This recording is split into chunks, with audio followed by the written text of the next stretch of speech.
Hi, the following is a conversation with Dr. Timothy Grayson.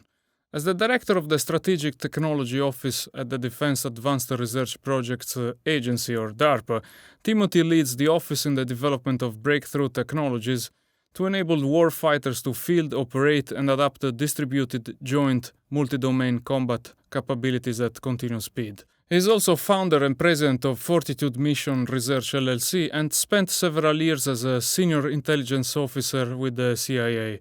Here illustrates the concept of mosaic warfare, in which individual warfighting platforms, just like ceramic tiles in a mosaic, are placed together to make a larger picture. This philosophy can be applied to tackle a variety of human challenges, including natural disasters, disruption of supply chains, climate change, pandemics, and so on. He also discusses why super AI won't represent an existential threat in the foreseeable future, but rather an opportunity for an effective division of labor between humans and machines, in what he calls human-machine symbiosis. We'll be releasing this podcast in episodes every 1 or 2 days, so if you wish to access the preview of the full podcast immediately, please join us on Patreon. Otherwise, subscribe and turn on the notification, and you will know when the other episodes will be available. This podcast will be also available on Spotify and Apple Podcast. You can find the links in the description below. Dr. Grayson, thank you very much for doing this. Pleasure to be with you. So I wanted to start maybe with some introduction. If you could introduce a bit what's DARPA and what's your role at DARPA? Sure, absolutely. Well, thank you, and thanks again for the opportunity to talk with you here today. So, first of all, let's start with what DARPA is. So DARPA is it stands for Defense Advanced Research Projects Agency, and so we are considered sort of like the lead R&D arm of the U.S. Department of Defense. We were created in response way back in the late 1950s by the Eisenhower administration in response to the United States waking up to Sputnik. And President Eisenhower in 1958 said, we don't ever want to be technically surprised. And DARPA, it was actually ARPA at the time, the D got added later to distinguish it from other ARPA kinds of organizations around the government, was created to make sure that we always at least keep abreast of, if not are leading in technology. We like to say the best way to avoid surprise is to create surprise. So we like to stay out there at the cutting edge of R&D, and we can talk more as we go through the discussion, but we've got a lot of different ways of how we do innovation. I run what's called the Strategic Technology Office within DARPA, and there are 6 technology offices of various different levels of research and types of technology maturity, from very basic research to more applied research. So my office is at that end of the more applied types of research areas, along with another office, Tactical Technology Office, that mostly looks at weapons and platforms, so the more physical material kinds of things.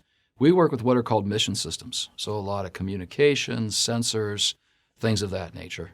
But look at them again from a more mature research and a very systems type of view. And for the YouTube watchers and the robot enthusiasts, DARPA collaborated with the Boston Dynamics in the development of the famous big dog and little dog robots. And as you mentioned, you said that DARPA was initially called ARPA. And in 1969, if I'm right, they came up with the ARPANET, which was the first wide area packet switching network with distributed control, and one of the first networks to implement the TCP/IP protocol suite. So basically, you guys invented the internet. So I was wondering if you could tell me what are the top greatest DARPA inventions that changed the world. So I certainly think that internet is one of the things that gets raised there near the top. Another one is stealth technology. Most of the original prototypes of stealth technology came out of ARPA at the time. There have been a myriad of other things, from the F-16 rifle during Vietnam to self-driving cars in the DARPA Grand Challenge. And what's interesting when you look across that array of different big breakthroughs, it highlights, I think, a couple of things about the agency that are fairly unique. You know, first of all, we're often contrarians, and stealth is a great example. The Air Force at the time was all about making planes go faster, supersonics and just go faster.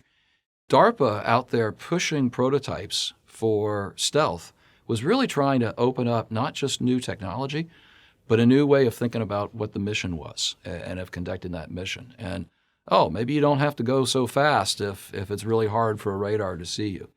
That's one thing we do. And so we like to say we don't do requirements. And I'll put that in air quotes. We do like to solve problems. We're focused, really mission focused on solving problems. But we don't wait for someone to tell us what to do.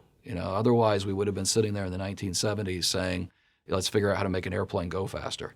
Instead it's like, yeah, we understand what your fundamental problems are, Air Force.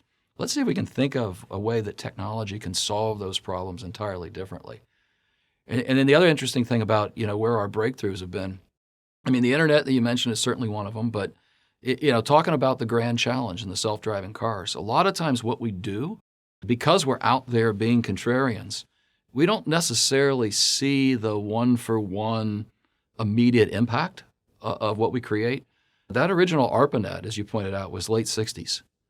It really didn't start getting converted to widespread even use within the research community until the 80s. I had my own UUNet account and some other things based upon early TCP/IP as a grad student. But it wasn't until World Wide Web in the 90s, and then all of a sudden this boom of commercialization. Never a thought when the ARPANET was created.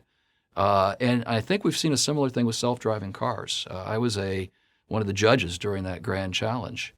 And, no one there at that first grand challenge would have ever thought that there would be a whole industry of self-driving cars. But yet, when you look at a lot of the winners, the people who completed the grand challenge, they're all now the teams at the forefront in the commercial and academic world, really advancing, what will likely be a global commercial market. So we work in strange and mysterious ways. Yeah, and the grand challenge was the one, the long drive, right? That's right. Yeah, it was. The whole question was, could a vehicle drive by itself on very rugged terrain across the desert? And it was fascinating. I was a judge for the first one, and the farthest vehicle made it about 7 miles. And people kind of looked at it and chuckled a little bit and said, "Wow, what are you crazy DARPA people doing?" And but DARPA didn't give up and did a second grand challenge.